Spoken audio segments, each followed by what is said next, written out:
지혜는 필수품. 양순자의 어른 공부. 출판사에서 이 책을 보내주셨다.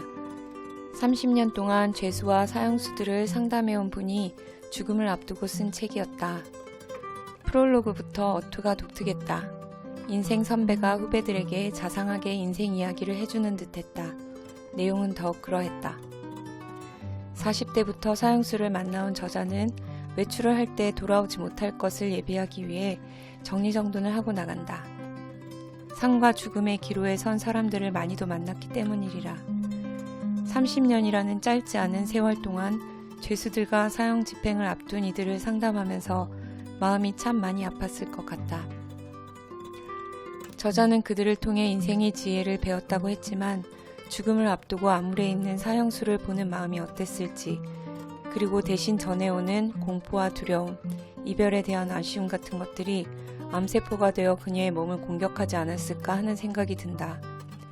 결국 대장암 말기에 발견하고 2번의 수술과 여러 번에 걸친 항암 치료 끝에 죽음을 담담하게 받아들인 그녀의 마지막이 결연하여 존경스럽기까지 하다. 그녀가 남긴 유서가 눈물겹다. 딸이 그것을 보고 얼마나 눈물을 흘렸을까. 투병 중에도 글을 쓰고 강의를 다녔던 저자는 마지막까지 최선을 다해 봉사하는 삶을 살았다. 그동안 받았던 상과 타이틀을 모두 버리고 통장의 직책으로 끝까지 봉사했던 홍익인간의 삶이 담긴 이 책은 읽는 이의 마음을 흔들어 놓는다. 나이만 먹고 지혜를 갖지 않은 사람은 추한 늙은이라는 말이 마음 깊이 와닿는다. 나이를 먹을수록 인생의 지혜를 쌓아 나가려면 어떻게 해야 할까? 적어도 욕심을 내려놓고 집착을 버려야 하지 않을까?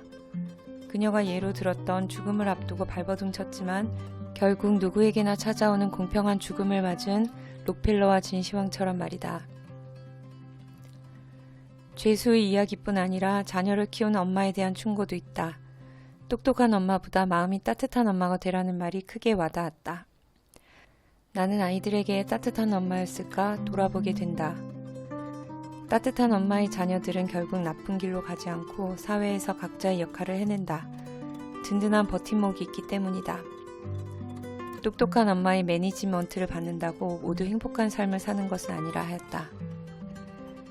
책을 쓸 당시 사형 집행이 더 이상 이루어지지 않은 지 15년이 되던 해였다. 이 책이 나온 지가 10년이 되었으니 25년 동안은 사형 집행이 없었던 셈이다. 이 책은 개정판 1세라 되어 있다.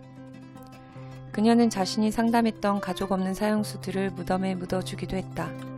사형수들은 언제 형이 집행될지 몰라 늘 불안한 마음을 가지고 살았다고 한다. 연말이 되면 집행되는 경우가 많아 특히 마음을 졸였을 것이다. 만나고 보면 한결같이 나쁜 사람 없고 죽음 앞에 선하지 않은 이가 있으랴. 그들을 보내고 때로 남은 가족들까지 챙기는 쉽지 않은 일을 오랜 시간 한 저자가 정말 존경스럽다.